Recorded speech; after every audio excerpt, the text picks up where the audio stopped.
June 11th, 1997, Game 5 of the NBA Finals. Michael Jordan could barely stand. What happened next would become the stuff of legends.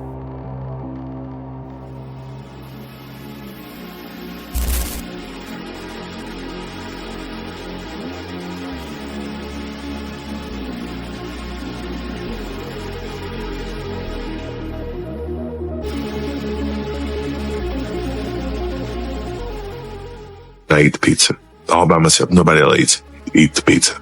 I wake up about 2:30, throwing up left and right. 3 o'clock in the morning, I get a call. My room. Hey man, come to the room right now. All right, I get into him. He's literally curled up in a ball, shaking. He goes, man, find a team doc now.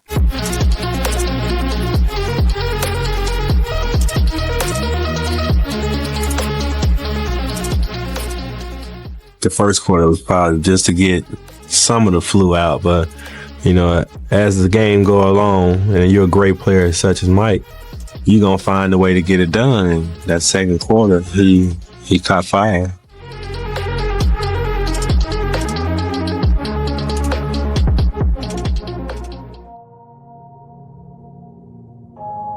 The night before, Jordan was found curled up on his hotel bathroom floor.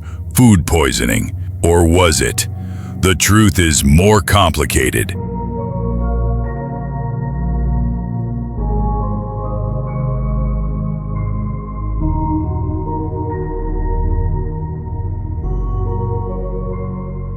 It was one of those situations where really it was a 50-50 chance that he may or may not play. But knowing Michael like I did and the years that I had spent with him, I kind of knew he was going to make an effort. And, you know, come game time, you know, he showed up, he was on the bus and pretty much did his same routine. You know, you could see that he was real sluggish and laying around. So I just felt like I'm going to have to give him a little bit of a lift to get through this one tonight.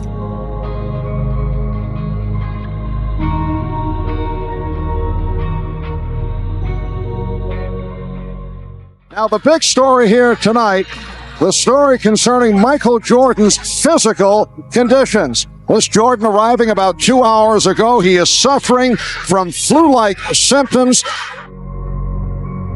I always felt that Michael liked it best when it was the toughest odds against him.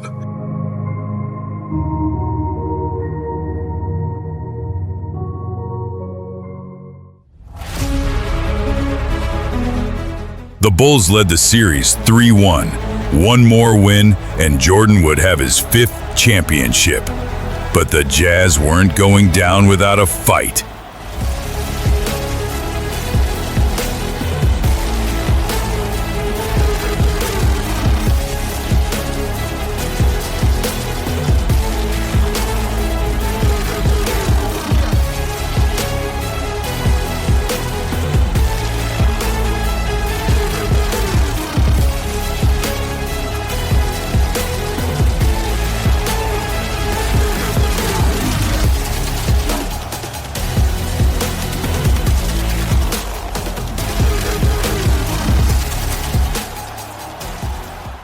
And then Karl Malone in the paint, the fadeaway on the arm, clearly by Dennis Rodman, forcing the shot to be short, and now Karl Malone again.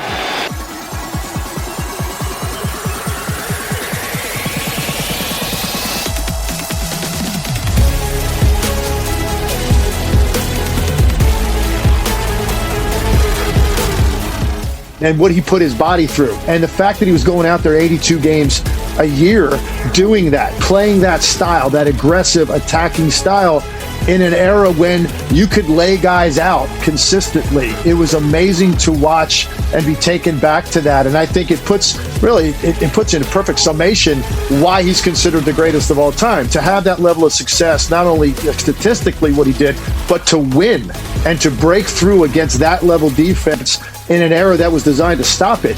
I think for me, the competitive will, is what made Michael Jordan the greatest.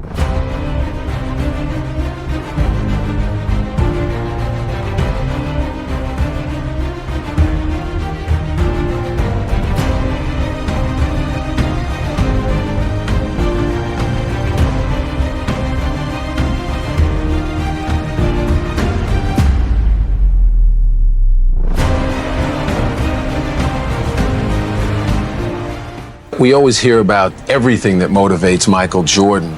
But aside from winning a title, what motivates Karl Malone? I'm afraid to fail. Even though I learn from my failures, I'm afraid to fail. Because to me, all the people that said I wouldn't amount to anything, now all of a sudden, I'm sure some of them pulling for the Chicago Bulls, but that little, what they call snotty-nosed kid from Louisiana is playing in the NBA Finals right now.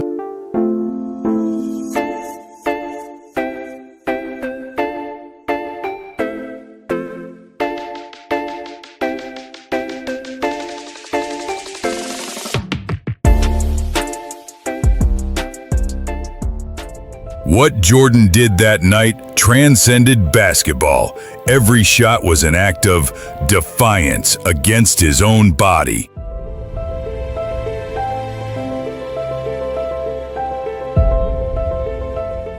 He would do whatever he could to win the game. And if it took conning you, he would con you. Sometimes I myself always questioned how sick he was.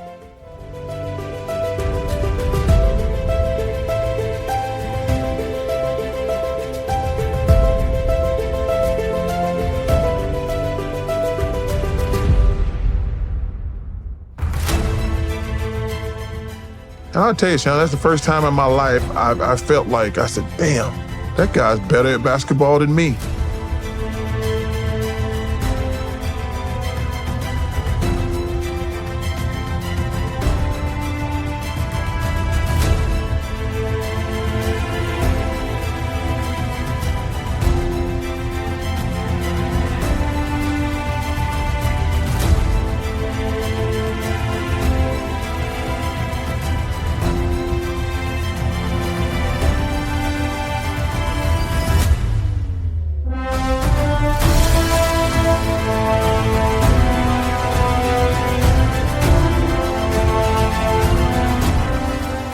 I stayed in bed all day. Couldn't eat anything, couldn't hold nothing down. Phil comes in and said, what do you think? I said, look, I'm going to try. It's game 5. So I'm going out. I'm going to play.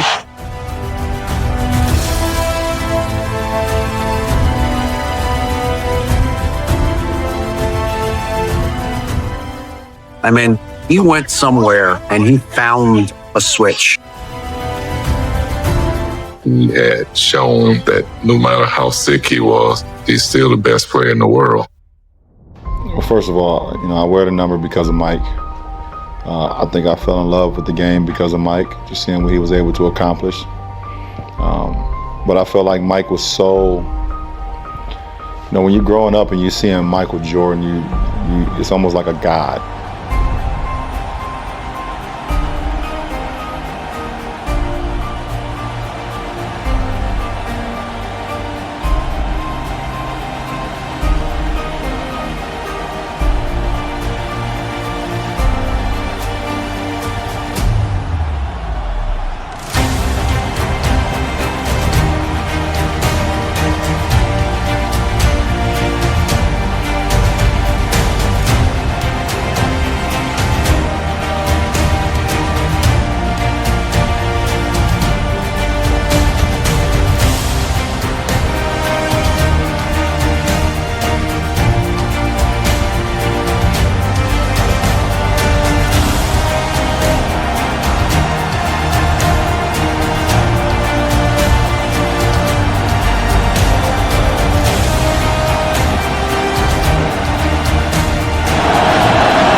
With 25 seconds left and the game tied, Jordan hit the three that would define his legacy.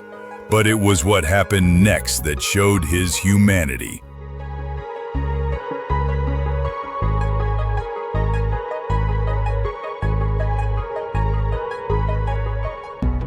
There was so much mystery about this game. We heard maybe it was room service. There was no room service at the hotel, so we got food from outside.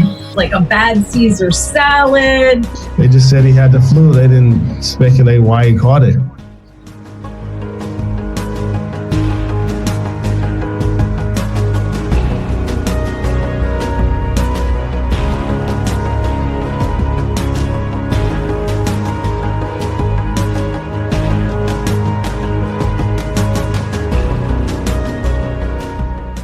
So he ordered a pizza, and when the pizza came, there was 4 or 5 guys outside the door. 5 guys delivering one pizza.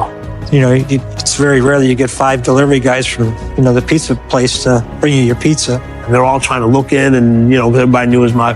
So I take the pizza, I pay them, and I put this pizza down, and I said, I got a bad feeling about this.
Years later, players still talk about the flu game. It wasn't just about basketball. It was about what it means to be truly great. We all knew, and it was kind of thrown up in the air whether or not Michael would be playing. But so you guys thought he might not play? Yeah, well, some of the guys did. Right. Let's put it this way.